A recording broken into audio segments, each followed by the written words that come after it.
ఏలూరు నగరంలో ప్రతిష్టాత్మకంగా నిర్వహిస్తున్న హోపర్ కప్ క్రికెట్ టోర్నమెంట్ శత మ్యాచ్ మైలురాయిని చేరుకోవడంతో నిర్వాహకులు ఘనంగా కేక్ కటింగ్ కార్యక్రమాన్ని నిర్వహించారు. ఈ కార్యక్రమానికి ముఖ్య అతిథులుగా ఏలూరు నగర కోఆప్షన్ సభ్యులు SMR Pedababu, Eluru one town CI Ramakrishna హాజరయ్యారు. ఈ సందర్భంగా నిర్వాహకులు అతిథులకు సాల్వాలు కప్పి ఘనంగా సన్మానించారు. అనంతరం కేక్ కట్ చేసి టోర్నమెంట్ విజయవంతంగా 100వ మ్యాచ్కి చేరుకోవడం పట్ల హర్షం వ్యక్తం చేశారు. ఈ సందర్భంగా ఎస్ఎంఆర్ పెదబాబు మాట్లాడుతూ క్రీడలు యువతలో క్రమశిక్షణ, జట్టు స్ఫూర్తి, నాయకత్వ లక్షణాలను పెంపొందిస్తాయని అన్నారు. హోపర్ కప్ టోర్నమెంట్ను విజయవంతంగా నిర్వహిస్తూ యువ క్రీడాకారులకు తమ ప్రతిభను చాటుకునే వేదికను కల్పిస్తున్న నిర్వాహకులను అభినందించారు. భవిష్యత్తులో కూడా ఇలాంటి క్రీడా పోటీలు మరింత విస్తృతంగా నిర్వహించి యువతను క్రీడల వైపు ప్రోత్సహించాలని సూచించారు. అనంతరం సిఐ రామకృష్ణ మాట్లాడుతూ యువత ఆటల వైపు మొగ్గు చూపాలని, చెడు వ్యసనాల వైపు వెళ్లి జీవితాలను పాటు చేసుకోవద్దని సూచించారు. ఈ కార్యక్రమంలో చోడే బాలు, గుర్రం శివకుమార్, జీపీ సౌండ్స్ కోటి, వసీం, సంతోష్, శ్యామ్, అనిల్, వాసు, రమేష్, క్రీడాభిమానులు, పలువురు ప్రముఖులు పాల్గొని 100వ మ్యాచ్ మైలురాయిని ఆనందోత్సవాల మధ్య జరుపుకున్నారు. మరి ఎమ్మెల్యే గారి దగ్గర తీసుకెళ్లి ఎంత వద్దు అన్నా సరే మా బాలన్నకు ధన్యవాదాలు తెలుపుకోవడానికి మూలమైన వ్యక్తి మన ఒక్క 5 నిమిషాల్లో మరి ఈ కార్యక్రమం ఆయన ఆశీస్సులతో మరి గవర్నమెంట్ చాలా చక్కగా వారి చేతుల మీదుగా ప్రారంభోత్సవం జరుపుకోవటం. ఇది ఈ రోజు వరకు కూడా 113 టీములు ఏర్పాటయ్యి ప్రతిరోజు కూడా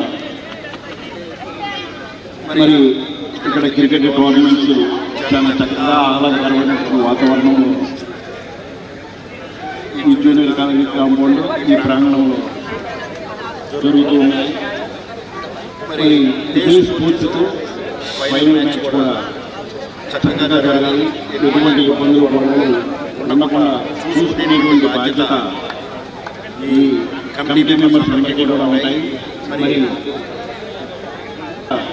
పర్మిషన్ సైన్ తీసుకొని ఆయనకి ఈ క్రికెట్ విలువ అట్లాగే ఈ పిల్లలు చెడు వ్యసనాలకి, చెడు స్వభావాలకి పడకుండా ఈ క్రీడా స్ఫూర్తితో ఆహ్లాదకరమైనటువంటి వాతావరణంలో ఈ క్రీడల్లో పార్టిసిపేట్ చేయాలని ఒక ముఖ్య ఉద్దేశంతో మరి ఆయన పర్మిషన్ పెట్టడం జరిగింది.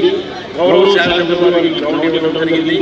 అట్లాగే బాలు గారు కూడా ఈ టీం వేరే కావచ్చు, అట్లాగే స్వామి కావచ్చు, మరి అందరూ కూడా చేయాలని చెప్పి నేను మనస్ఫూర్తిగా కోరుకుంటూ ఎంత మంచి కార్యక్రమంలో గుర్రం శివ గారిని, అట్లాగే బాలు గారిని, కోటి గారిని, వన్ టౌన్ సిఐ గారిని, రామకృష్ణ గారిని, మమ్మల్ని అందరినీ కూడా ఆహ్వానించి మీ అందరితో కూడా ఈ 4 మాటలు మాట్లాడేటువంటి అవకాశం ఇచ్చినటువంటి ఈ మేనేజ్మెంట్ అందరికీ కూడా మనస్ఫూర్తిగా మరొకసారి నమస్కారాలు, శుభాకాంక్షలు.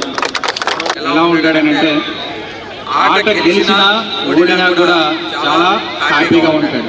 అదే ఒక క్రీడాస్ఫూర్తి అనేది చాలా మంది మనం చూస్తూ ఉంటాం. ఎగ్జామ్స్ లో కానీ లేకపోతే ఒక జాబ్స్ లో కానీ ఎక్కడైనా ఫెయిల్ అయినట్లయితే మనకి ఏమనిపిస్తూ ఉంటుంది, ఏదో కోల్పోయినట్టు అనిపిస్తుంది.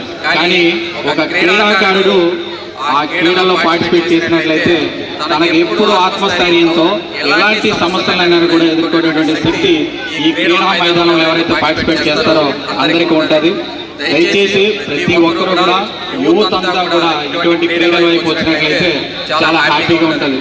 ఎందుకంటే వాళ్ళకి మనోధైర్యం కానీ ఆత్మస్థైర్యం కూడా చాలా హ్యాపీగా ఉంటుంది. ఎటువంటి వాటిలో కూడా మనం గెలవగలిగినటువంటి ధైర్యం కూడా వాళ్ళకు ఉంటుంది. మరీ ముఖ్యంగా నేను తెలియజేయాల్సినటువంటి పాయింట్లు, యువత అంతా కూడా ఇలాంటి క్రీడల కనుక పార్టిసిపేట్ చేసినట్లయితే ఎటువంటి సమస్యలు రావు. మెయిన్ ఎందుకంటే ఇప్పుడు చూస్తూ ఉన్నాం చాలా కేసెస్ లో ఎక్కువ ఈ యొక్క గంజాయికి బాగా అలవాటు పడడం జరుగుతుంది. అంతేకాకుండా ర్యాష్ రైడింగ్ అనేది చేస్తూ ఉన్నారు. దీనివల్ల ఏమవుతుందంటే మీ యొక్క విలువైనటువంటి జీవితాన్ని కోల్పోయి చాలా ఇబ్బందులు గురవుతున్నారు. కాబట్టి దయచేసి మీరు అందరూ కూడా అటువంటి చెడు అలవాట్లకి పాల్పడకుండా యువత అందరూ కూడా క్రీడల వైపు మొగ్గు చూపాలని చెప్పేసి మీ అందరికీ తెలియజేస్తూ సెలవు తీసుకుంటాం. Thank you.